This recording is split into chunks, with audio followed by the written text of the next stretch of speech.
Hey there, it's Raj from 3CB. Welcome to this new weekly segment in which I'll be reviewing pertinent injuries from the last week of NFL games. Of course, this is coming after week 1.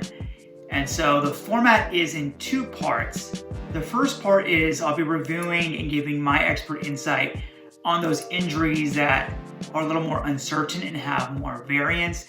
Those tend to be muscular strains, ligament sprains, and generally soft tissue injuries. And then at the end, I'll put up the full spreadsheet that has those injuries and also the more definitive timetable injuries. For example, Marlon Mack's Achilles rupture, which we know is going to be, he's out for the season. It's a 9+ month return to play. So let's start with an injury that happened last night. James Conner sprained his ankle and left the game. It sounds like it's a grade 1 sprain, which typically has a 7-10 day return to play timetable. But Mike Tomlin has said that they'll, quote, leave the light on for James, so it may be more doubtful than anything else. However, he has shown a penchant for returning early. Last year, he returned early from a high ankle sprain, so definitely keep an eye on that as the week progresses.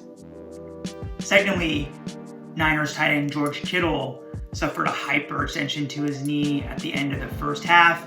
He was able to play in the second half, was a little bit limited. They did an MRI and they found that he has a sprain. Sounds like it's a sprain of the PCL, which in general, if you want to sprain anything, it's the PCL or the MCL. But it's a relatively mild injury on the spectrum of knee injuries. So it sounds like he will play, and he's certainly shown a penchant for playing through pain as well, which he already showed after suffering that injury. So now moving over to the defensive side of the ball real quick.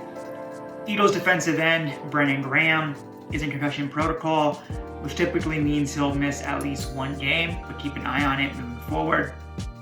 Further, Vinny Curry suffered a significant hamstring strain. He's on the injured reserve. He'll miss at least 3 games. Speaking of hamstring injuries on the offensive side of the ball, firstly, Le'Veon Bell seems to have re-aggravated a hamstring injury that he was dealing with in camp, that him and Gase had a little bit of a kerfuffle over during camp. And Gase even said he was mad at himself for letting Bell back in this game, and further said that Bell will likely miss a couple weeks, so it could be a high grade 1, low grade 2 tear. Also, Dolphins wideout Devante Parker re-aggravated a hamstring injury that he had also been dealing with in camp. However, the team has said that he's ongoing day-to-day. In both cases, there's significant re-injury risk with the hamstring. They're very, very sensitive injuries, especially as you get into that injury re-aggravation, re-injury cycle. So even if they do play, I'm not sure how much you can trust them. Moving forward, David Njoku placed on the injured reserve for the Browns. We're not sure the severity or type of knee injury. They're being pretty hush-hush about it. And also, Justin Jackson, the Chargers backup, left the game with a quad injury. We're uncertain on his timetable and if he'll be back. He's been questionable for week 2.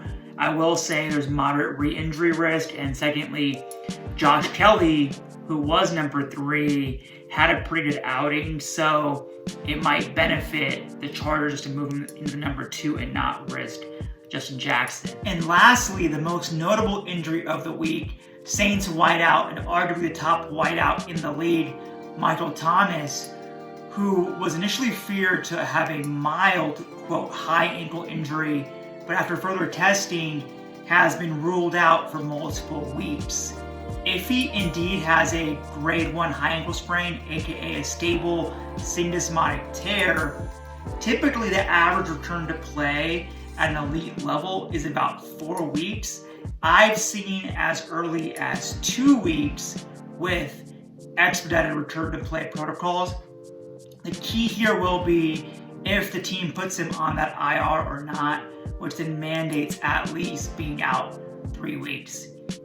If I missed any injuries, or if you have questions on any injuries, feel free to leave them in the comments. Also, feel free to leave updates in the comments as well. Now here's the full spreadsheet.